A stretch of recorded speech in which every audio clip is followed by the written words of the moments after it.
On today's show, we'll be talking about healthy environments. Hello, I'm Shannon Skinner, and this is Extraordinary Women TV.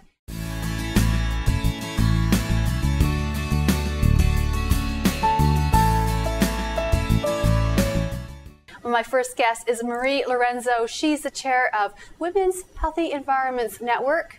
You'll meet her in a moment. Later in the segment, before we take a break, I'll have my regular Good to Know Minute when I ask my guests for their top success tip, and you'll hear Marie's. In the second half of the show, we'll be talking about the rise of the mummy blog. So stay with us for that. Well, hello, Marie Lorenzo. It's nice to have you here. Thank you. It's a real pleasure to be here. Yeah. Now, you're the chair, board of directors of the Women's Healthy Environments Network, WHEN. That's right. And something that I think is really interesting about you, in your bio, you refer to yourself as a feminist environmentalist. Yes. So it's an interesting choice of putting two words together. What is a feminist environmentalist? Well, when I became aware of the fact that the world needed some changing, I became interested in that through women's rights. So I became active as a women's rights advocate in university, actually. And I spent quite a good amount of time in women's organizations trying to raise that issue and make some changes for women. And at the same time, I was sort of more personally interested in health issues and the environment. When I went away from Canada for a while and then came back, I wanted to find a way to get back involved in a women's group.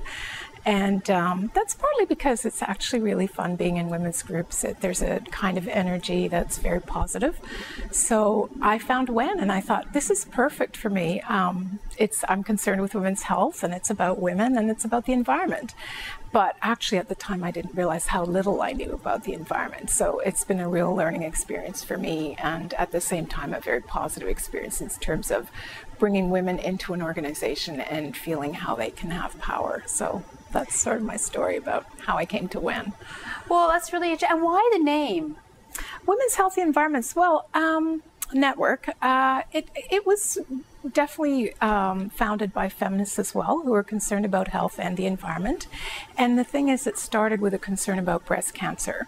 So at the time, we were seeing that there were toxics very specifically causing or related to the development of breast cancer. And we were concerned that there was actually something that could be stopped so that we could reduce the incidence. I don't know if you're aware, but the incidence of breast cancer actually continues to rise. We have made great progress in treating it, in detecting it early, and really saving lives, no question about that. Nonetheless, the incidence continues to rise, and we believe that's because of things in our environment, for sure.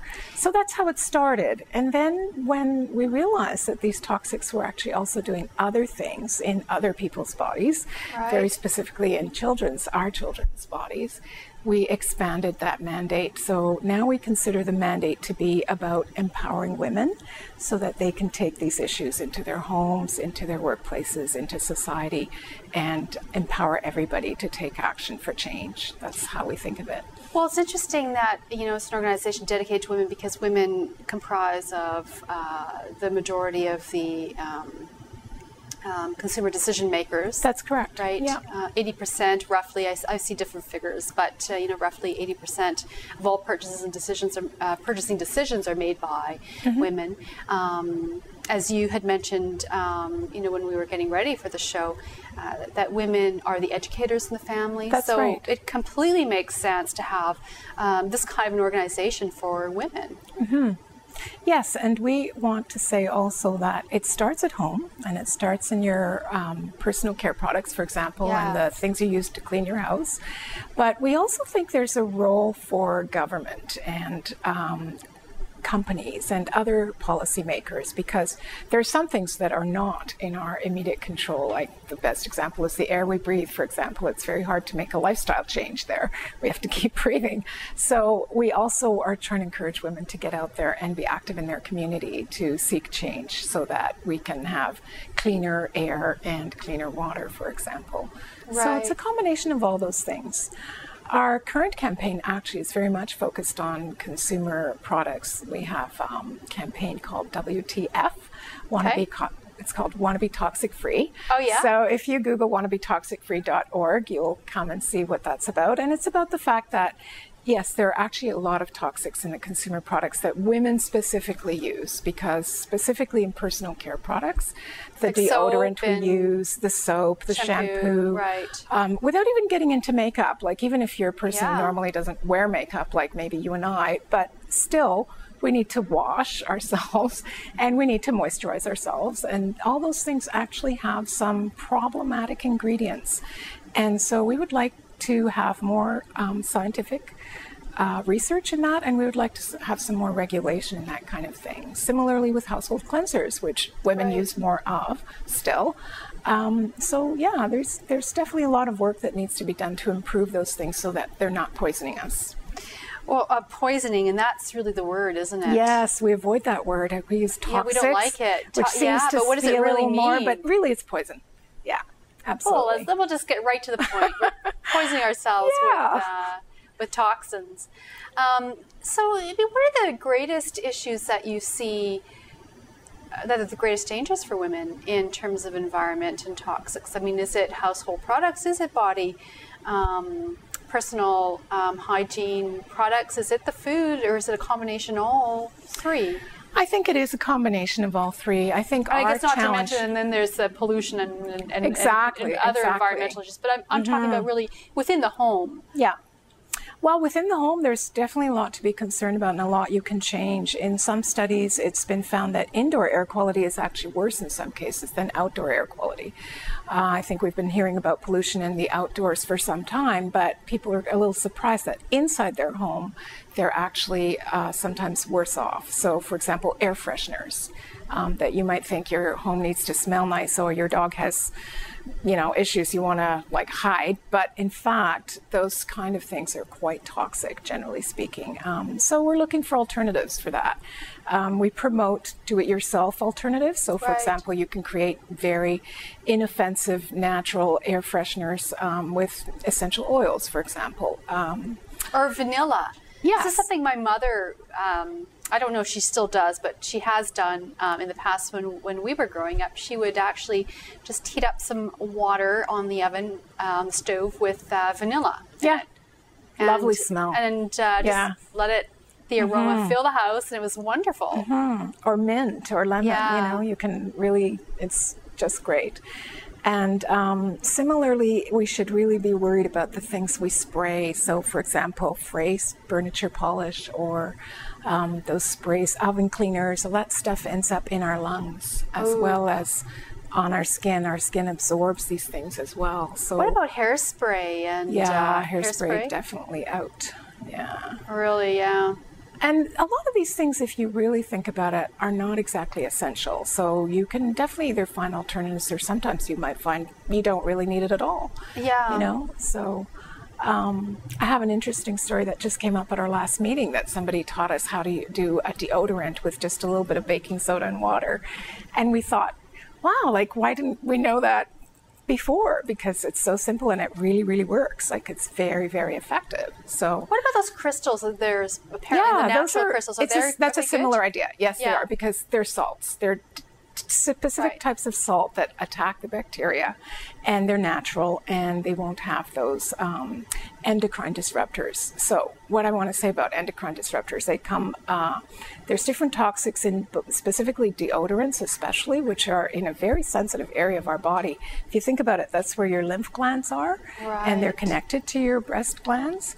So endocrine disruptors are chemicals that our skin absorb or that we ingest in some other way that turn into false hormones in our bodies. So that's why they're associated with different types of women's cancer specifically. So they act like they're estrogen, for example, some of them. Oh, is that interesting? And so this produces cancers, specifically women's cancers that are related to those hormones. Well, I've heard a lot of, for years, concern about women's deodorant or deodorant causing breast cancer.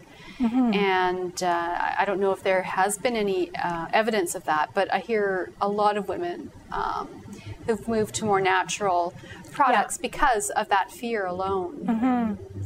Well, I was going to say earlier, cause is a difficult word. We tend to think that science should provide us with a straight line so we can see, oh yes, this here is causing this here, and then it's all very clear. And in some ways, change has been slow because we've been waiting for those moments. We actually think that it's hard to isolate a specific factor. Yeah. We know some things are toxic. There's a lot of animal studies that suggest certain things are related to certain types of illnesses. We believe we should take a precautionary approach. If you suspect that it's toxic and you don't absolutely need it, let's stop using it. Because it might just be what's causing the increase in breast cancer, for example, or the increase in children's cancers. I could talk about a lot of increases. You know, you probably know yourself, there's been an increase in asthma, for example, in children. Allergies, like, people have to be afraid of peanuts now because so many people have allergies. We believe these things have been slowly developed because of a chemical revolution that happened more or less after the Second World War. And suddenly we have in our lives thousands, maybe millions of chemicals that humans didn't have to deal with before. So it's really hard to isolate the one thing that's causing the thing, but we have evidence that there's strong associations. So we believe the precautionary principle is what we should endorse and act on. You know, if you suspect it, let's set it aside. Yeah. Well, Marie, I'm really enjoying this conversation. It's just time for a break, and that means it's my Good to Know Minute, and I know you've got a great success tip. So jump right in there. Well, I just want to say it's a little unusual, but I want to encourage everybody to seek the beauty around you. I really think many things follow from that. We have very busy lives, you know, we're going from task to task every day, and I just take a moment to pause, look around you, and look at something beautiful, and just sit back and appreciate it. That's what I try and do. Well, that's good to know, and thank you for that. So seek the beauty around you. Well, we're going to take a quick break, and when we come back, more with Marie Lorenzo, chair of WHEN. So stay where you are.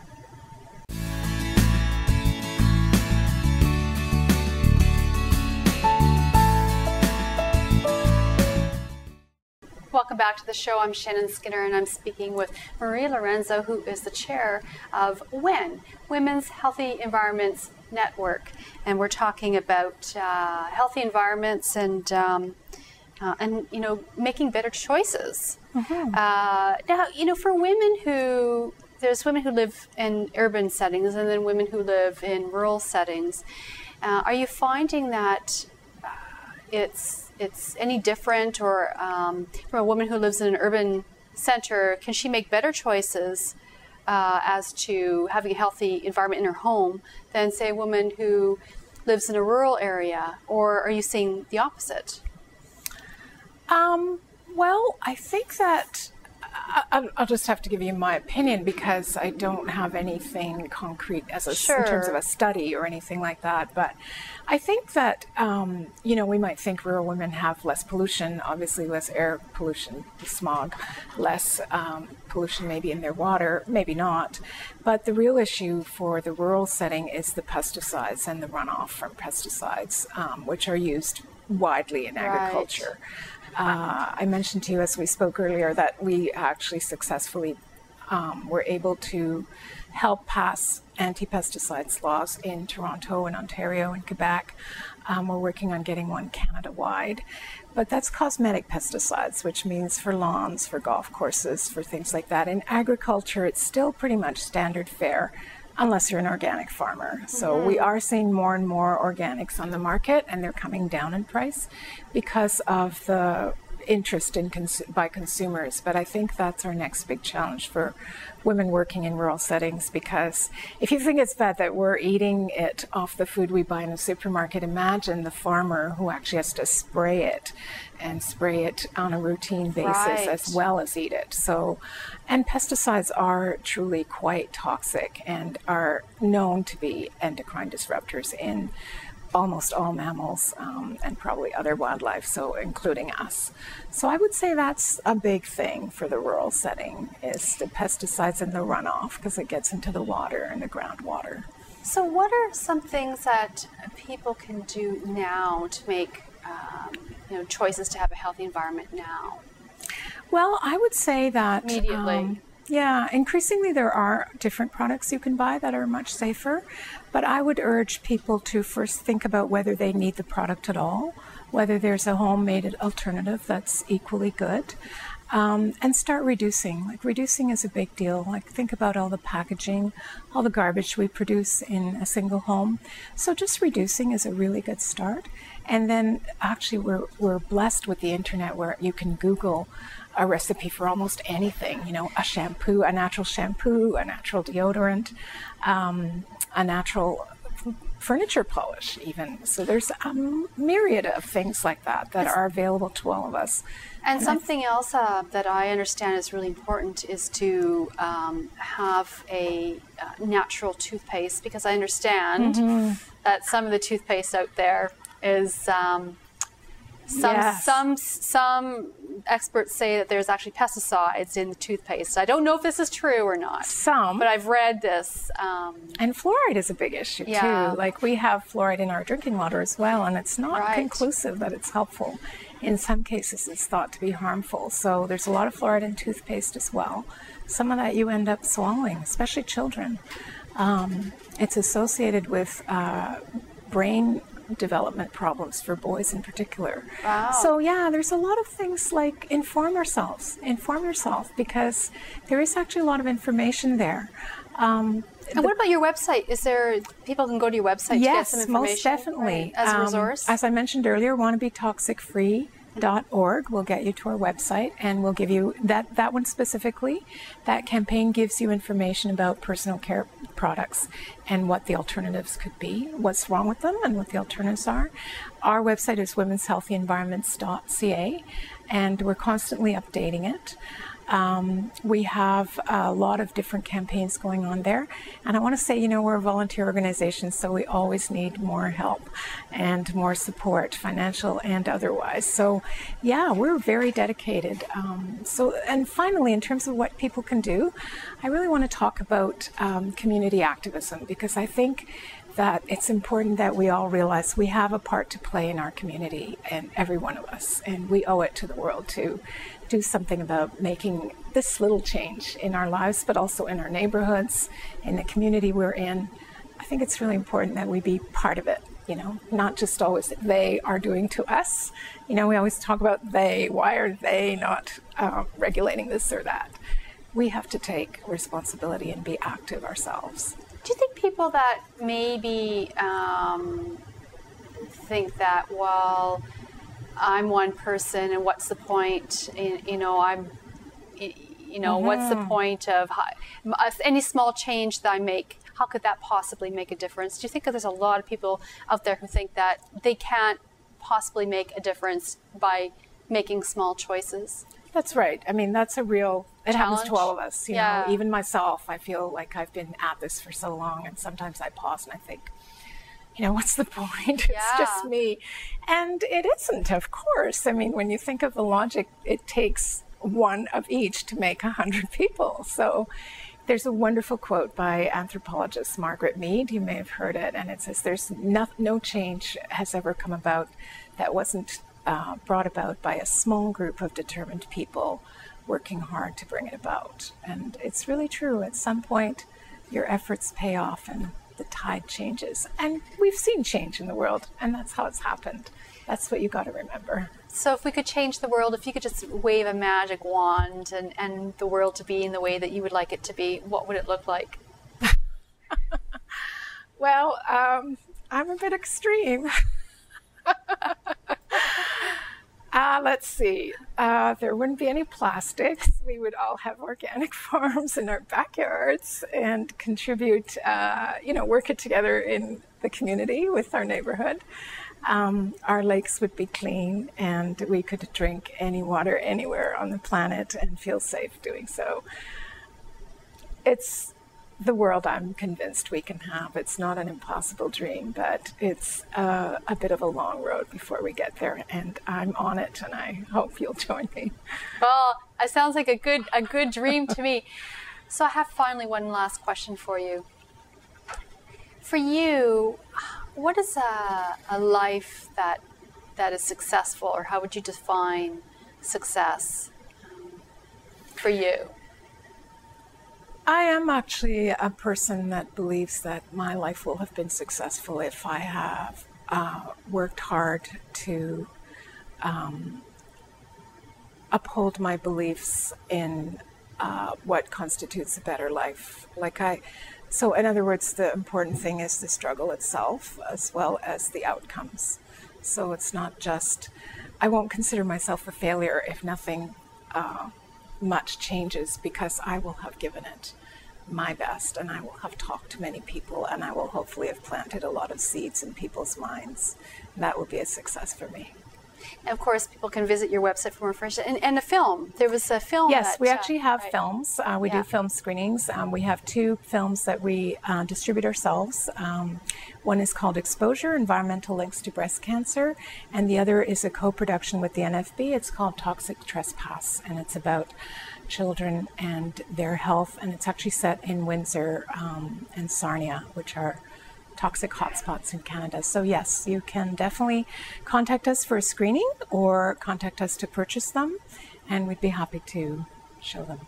And I don't know if you have time to show it at any point in your show, but they're great films. Well, this would be really fantastic. Well, thank you so much, Marie, for the information, for being here today and sharing your story and talking about the issues that are so very important, certainly to the women that watch the show. So thank you so much. Thank you, Shannon, for having us.